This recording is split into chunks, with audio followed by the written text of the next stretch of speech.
Aku ini single factor, dan aku biasa menyelesaikan masalahku sendiri. Iya, itu aku.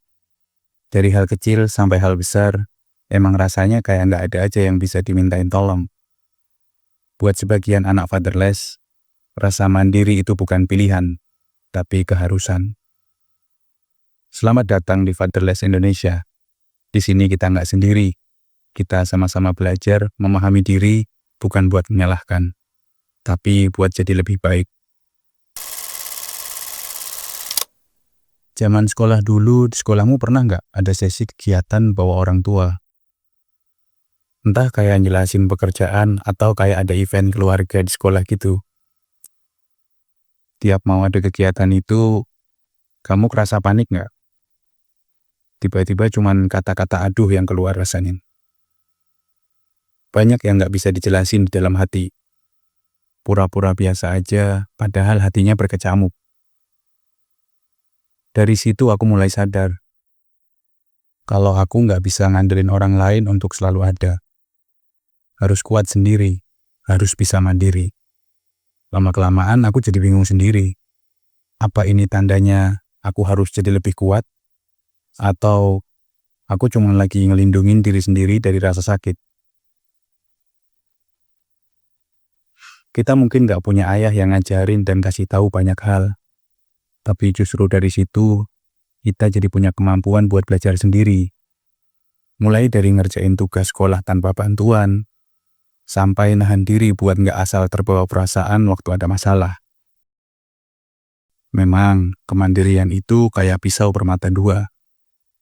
Di satu sisi bikin kita kuat, tapi di sisi lain, bikin kita susah buat akuin kalau kita butuh bantuan. Padahal jadi mandiri bukan berarti nggak boleh minta tolong. Kadang kita cuma butuh orang yang bisa dengerin, bukan buat ngasih solusi, tapi buat ngurangin beban yang ada di dada. Kita sering takut dibilang lemah kalau minta bantuan, apalagi kalau udah terbiasa mandiri sejak kecil. Tapi yang perlu kita garis bawahi, bersikap mandiri itu penting. Belajar menerima bantuan juga nggak kalah pentingnya. Kita bukan robot yang selalu bisa tangguh. Dan mengakui kalau kita butuh bantuan itu nggak bikin kita jadi anak yang lemah kok. Justru itu nunjukin kalau kita itu manusia. Manusia yang berjuang tapi nggak mau terus sendirian. Ada resikonya kalau kita terlalu memaksakan diri buat selalu mandiri. Kita jadi susah percaya sama orang lain, jadi gampang capek secara fisik dan mental. Karena ngerasa kalau semuanya harus kita lakuin sendiri. Bahkan kita jadi cenderung perfeksionis. Kadang kita jadi tertutup, takut dikecewain, takut diremehin. Jadi akhirnya kita jalan sendiri. Padahal sebenarnya kita pingin loh ada yang nemenin. Kemandirian itu hal yang hebat, tapi nggak ada salahnya buat kamu punya support system. Jangan biarkan rasa mandiri berubah jadi benteng yang justru menjauhkan kita dari orang lain.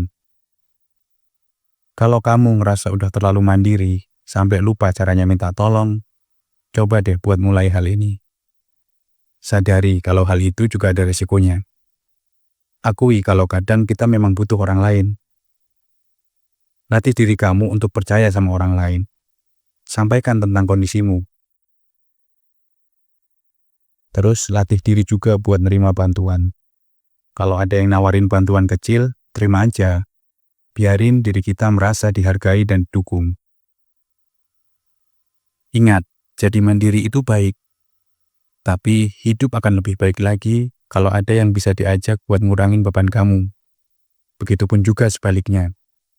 Kamu juga bisa jadi orang yang bantu ngurangin beban orang lain. Coba deh pikirin lagi, kapan terakhir kali kamu benar-benar minta bantuan sama orang lain? Apakah selama ini kamu terlalu memaksa diri buat kuat sendiri? Kalau iya, mungkin udah saatnya buat pelan-pelan belajar menerima. Bukan berarti kamu lemah. Justru kamu kuat karena berani buat ngakuin kalau kamu nggak bisa semuanya sendiri. Tulis di kolom komentar, apa hal yang paling sulit yang pernah kamu lakuin sendirian sebagai anak fatherless. Dan jangan lupa, Share video ini ke teman-teman yang mungkin juga lagi ngerasa harus mandiri terus. Karena di Fatherless Indonesia, kita nggak sendiri. Kita tumbuh bareng.